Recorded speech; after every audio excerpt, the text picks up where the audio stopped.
So people ask the question all the time: Is God a man or a woman, or is God male or female? And the answer is neither. God is a spirit, so he doesn't have body parts that would make him male or female. Um, he created the human body, so he's not trapped into the classifications that a human body falls into. A human body is either male or female, depending on the different parts it has or doesn't have. God created the human body, right? So he's outside of, or he's greater than any classification or orientation that a human body is subject to. That would be like me making a mini replica of myself out of wood, and let's call him Junior. And then Junior would think to himself, I wonder what kind of wood my creator is made out of. Well, I'm not made out of wood, right? I'm so much more complex and complicated than wood.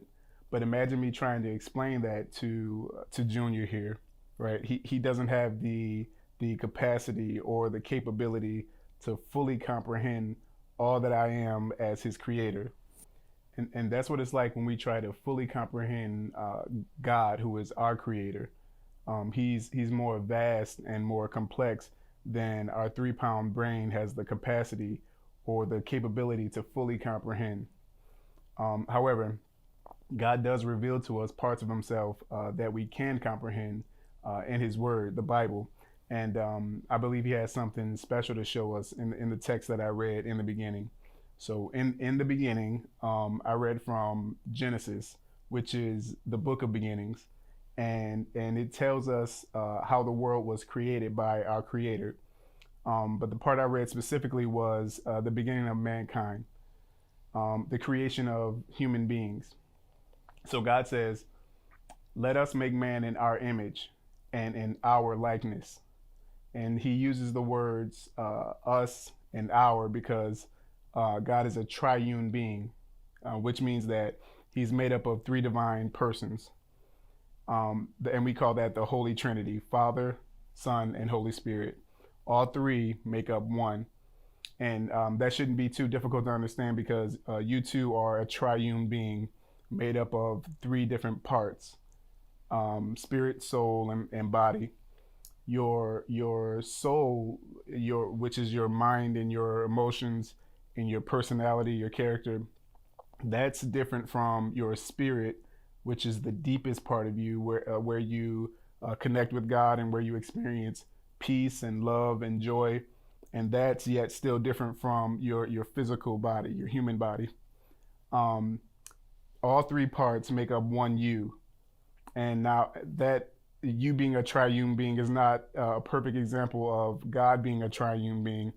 But that's just to get us to understand how three can be one, right? So you can be healthy in your physical body, but feel sick in your soul due to a broken heart or grief, and have a lost sense of purpose in your spirit.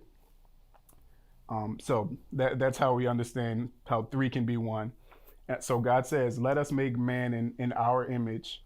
But remember, God is a spirit, right? So it means that he's not male or female, but he does possess what we know as both male and female qualities. So we use the term he because he's the father and the creator of life, just like a man carries the seed that creates life. But he's also a protector and a provider, like a male father is. And at the same time, he's a nourisher and a comforter and a nurturer, like a female mother is. Now, that's not to say that a male can't be a nurturer and a comforter, or a female can't be a provider or a protector. They absolutely can be.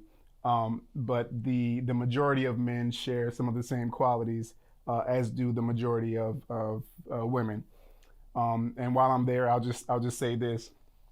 I'll be using the terms "what we know as" and "what we consider to be male or female" because it's us as human beings who assign and ascribe certain qualities to be gender specific when they may not necessarily be so, right?